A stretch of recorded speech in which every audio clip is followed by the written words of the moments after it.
29 जुलाई 2024 सोमवार का दिन आप सबों का स्वागत। इक्विटी अपडेट के इस वीडियो में हम लोग मार्केट से रिलेटेड डेटा पॉइंट्स के बारे में बात करते हैं सो दैट कि मार्केट से रिलेटेड जो हमारे डिसीजन हो वो वेल इन्फॉर्म्ड हो, जिससे हम अपने ट्रेडिंग और इन्वेस्टमेंट स्ट्रैटेजी को और फाइन ट्यून कर पाएँ। सो सबसे पहले ग्लोबल मार्केट की बात करें तो ग्लोबल मार्केट जो है लास्ट जो क्लोज़ हुआ था वो काफ़ी फर्म क्लोज़ हुआ था और उसमें आज के हिसाब से अगर हम लोग देखें तो मार्केट सेंटिमेंट पॉजिटिव ही है और मार्केट में जो है ज़बरदस्त जो है तेज़ी के माहौल देखने को मिल सकते हैं। इंडियन मार्केट की भी बात करें तो इंडियन मार्केट में भी जो लास्ट फ्राइडे का सेशन था वो काफ़ी तेज़ बंद हुआ था। निफ्टी जो था वो 428 पॉइंट हायर साइड में जाके बंद हुआ था। सो मार्केट सेंटिमेंट जो है वो इम्प्रूव हुआ है। अगर हम लोग बात करें तो अभी जो निफ्टी के सपोर्ट लेवल हमें देखने को मिल रहे हैं वो 24,700 के आसपास में देखने को मिल रहे हैं। ओवरऑल मार्केट सेंटिमेंट काफ़ी पॉजिटिव है। एक इम्पॉर्टेंट ग्लोबल न्यूज़ में जो हमें देखने को मिल रहा है, चाइना ने अपने शॉर्ट टर्म पॉलिसी रेट को कट किया है, जो कि अनएक्सपेक्टेड है। अनएक्सपेक्टेड इस हिसाब से है कि नॉर्मली हम लोग या कोई भी कंट्री जो है वो यूएस के स्टेप्स को फॉलो करता है। नॉर्मली हम लोग ये अभी एक्सपेक्ट कर रहे हैं कि यूएस जो है अपना रेट कट, यूएस में जो फेड है, जो वहाँ के की एक तरह से आरबीआई है, जो रेट कट सितंबर में शायद कर पाए। सो लेकिन चाइना ने जो है आगे बढ़ते हुए पहले ही जो इनके शॉर्ट टर्म पॉलिसी रेट्स है उसको रिड्यूस कर रखा है, सो दैट कि वहाँ की इकोनॉमी में लेंडिंग रेट जो है वो घटे हैं और मार्केट में लिक्विडिटी आएगी। और लिक्विडिटी अगर आएगी चाइना के मार्केट में तो डेफिनेटली वहाँ पे इंडस्ट्रियल डिमांड्स बढ़ेंगे और अगर डिमांड वहाँ पे बढ़ता है तो डेफिनेटली दूसरे कंट्रीज़ भी जो हैं वो काफ़ी ज़्यादा बेनिफिट को गेन करेंगे। और आप देख सकते हैं कि इसके एक इम्पैक्ट के तौर पे हम लोग कह सकते हैं या फिर जो भी हो, आप देखिए एशियन मार्केट जो है वो काफ़ी पॉजिटिव टेरिटरी में जो ट्रेड कर रहे हैं आज के अभी के टाइम पे। और जो गिफ्ट निफ्टी के भी जो इंडिकेशंस हैं वो हायर साइड में ही भी हैं। लास्ट फ्राइडे भी निफ्टी जो है काफ़ी तेज़ बंद हुआ था। अभी भी अगर हम लोग देखें तो गिफ्ट निफ्टी के जो इंडिकेशंस है वो 0.5% ऊपर यानी 126 पॉइंट्स ऊपर खुलने के आसार है आज के मार्केट में। तो देखते हैं कि निफ्टी का ओपनिंग कैसा रहता है। चाइना इकोनॉमी जो है, चाइना के कारण से हम लोग का फार्मास्यूटिकल और केमिकल सेक्टर ये सब जो है वो काफ़ी ज़्यादा मेजर बेनिफिशियरी होते हैं। चाइना में इन सबों का डिमांड जो है हमारे वो काफ़ी ज़्यादा देखने को मिलता है।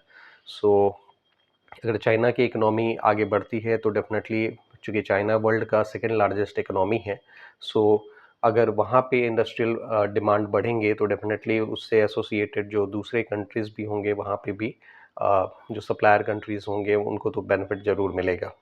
सो चाइना में केमिकल के डिमांड नॉर्मली हायर साइड में रहते हैं और इनका डायरेक्ट इम्पैक्ट हमें आज के ट्रेडिंग सेशन में केमिकल सेक्टर पे देखने को मिलना चाहिए।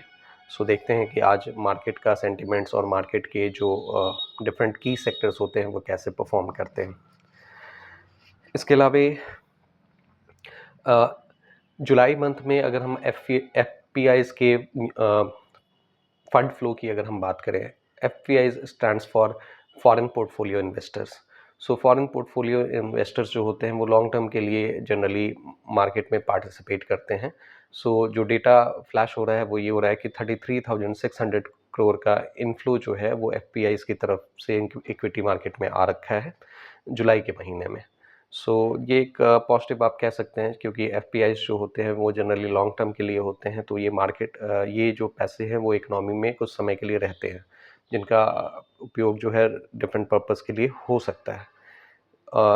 सो इसका जो मेन रीज़न है वो एक तो पॉलिसी रिफॉर्म्स और साथ में जो Q1 के जो रिजल्ट्स हैं वो डेफिनेटली वो नॉर्मली बेहतर साइड में देखने को मिल रहे हैं। तो इन सबों का इम्पैक्ट जो है हमें देखने को मिल रहा है, जिसके हिसाब से एफ पी आईज़ इनफ्लो भी बढ़े हुए हैं। इसके अलावा कुछ इंपॉर्टेंट न्यूज़ पॉइंट्स की अगर हम बात करें तो अल्ट्राटेक से रिलेटेड न्यूज़ ये है कि अल्ट्राटेक ने इंडियन सीमेंट में 1/3 इक्विटी जो है फर्दर वो एक्वायर करने वाले हैं इनके प्रमोटर से और उनके एसोसिएट से। सो ओवरऑल अगर हम देखें तो इस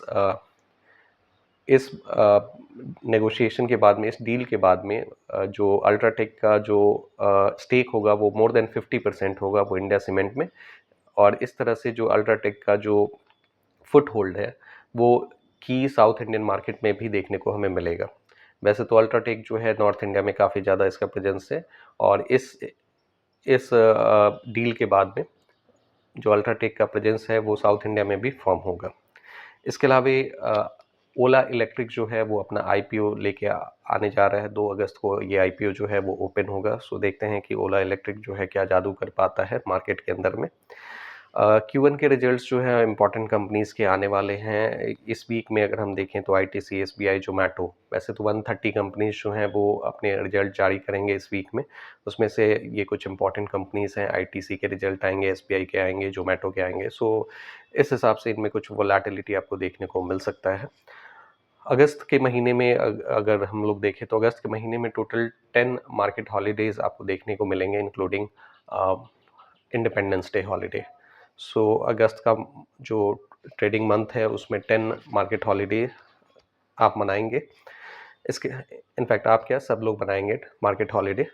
इसके अलावा कुछ इकोनॉमिक डेटा जो हैं वो फ्लैश हो रहे हैं। एक डिस्कशन के हिसाब से इंडिया जो है वो सेकंड लार्जेस्ट इकोनॉमी बन जाएगा 2031 तक, और जो 2060 तक ये एक्सपेक्टेशन है कि इंडिया जो है वो लार्जेस्ट इकोनॉमी बन जाएगा। सो नंबर्स के हिसाब से तो ये काफ़ी अच्छे नंबर्स है, और हम लोग 2024 में बैठे और हम लोग ये एक्सपेक्ट कर रहे हैं कि 2031 तक इंडिया जो है वो चाइना को सरपास कर जाएगा। सो यहाँ पे सबसे जो ध्यान देने वाली चीज़ है वो ये है कि जो इनइक्विटी है, जो डिस्पैरिटी है, वो थोड़ा प्लग इन हो। खासकर रीजन वाइज जो डिस्पैरिटी देखने को मिल रहा है वहाँ पे थोड़ा सा वर्क होना चाहिए, सो दैट कि जो डेवलपमेंट हो रहा है वो जो है वो इक्विटेबल डेवलपमेंट हो, बहुत ज़्यादा डिस्पैरिटी हमें देखने को ना मिले। एक सर्टेन लेवल तक की चीज़ें एक्सेप्टेबल होती हैं, लेकिन एक्सट्रीम डिस्पैरिटी जो होता है वो फर्दर जो है डिससैटिस्फैक्शन को प्रोपेल करता है। और एक बढ़ते हुए इकोनॉमी में जहाँ पे इतने अच्छे अच्छे नंबर्स की बात हो रही होती है, सो वहाँ पे अगर डिस्पैरिटी प्लग इन होता है, डिस्पैरिटी को कंट्रोल किया जाता है और इक्विटेबल डेवलपमेंट की बात की जाती है, तो वो डेफिनेटली एक अच्छा थीम होगा, और वर्ल्ड में जो है एक अच्छा मैसेज जाएगा, और विद इन द कम्युनिटीज़ भी जो है वो एक अच्छी फीलिंग को कल्चर करेगा। सो ये सारी चीज़ें हैं। यूएस में भी अगर हम लोग बात करें तो यूएस में इन्फ्लेशन का प्रेशर कुछ हद तक रिड्यूस हुआ है, हालांकि कंज्यूमर प्राइसेस जो हैं वहाँ पे डाउन साइड में अभी नहीं हुए हैं। ये सारी चीज़ें एक तरह से माहौल बना रही हैं कि सितंबर में जो रेट कट फेड की तरफ से जो एक्सपेक्टेड है शायद वो हो जाए। सो अभी भी जो है बहुत सारी चीज़ें जो है वो डिपेंड करती हैं यूएस फेड के रेट कट पे, जो डेफिनेटली मार्केट में लिक्विडिटी जो है फर्दर लेके आएगा, और उसके जो बेनिफिशियरी सेक्टर्स होंगे डेफिनेटली, जैसे बैंकिंग सेक्टर हो गया, केमिकल सेक्टर हो गया, फाइनेंशियल सेक्टर हो गया, ये सब जो है वो काफ़ी ज़्यादा डायरेक्ट बेनिफिशियरी के तौर पे वर्क करते हैं। सो देखते हैं आने वाले समय में मार्केट का परफॉर्मेंस कैसा रहता है। तो आज के डिस्कशन में इसको हम लोग यहीं पे रखते हैं। अगर आपको लगता है कि इस वीडियो से कुछ वैल्यू मिला है तो आप इस वीडियो को लाइक करें, इस चैनल को सब्सक्राइब करें, और अगर आपके कुछ क्वेरीज हैं तो नीचे कमेंट बॉक्स में मेंशन करें। एक डिस्क्लेमर, यहाँ पे जितने भी डिस्कशंस हुए हैं, चाहे वो किसी भी स्टॉक का नाम लिया गया है, वो कोई भी रिकमेंडेशन नहीं है। प्लीज़ आप उससे इन्फ्लुएंस भी नहीं होइएगा। कोई भी बाइंग या सेलिंग डिसीजन करने से पहले आप अपने पर्सनल फाइनेंशियल एडवाइजर से ज़रूर सलाह लीजिएगा। Thank you for your participation.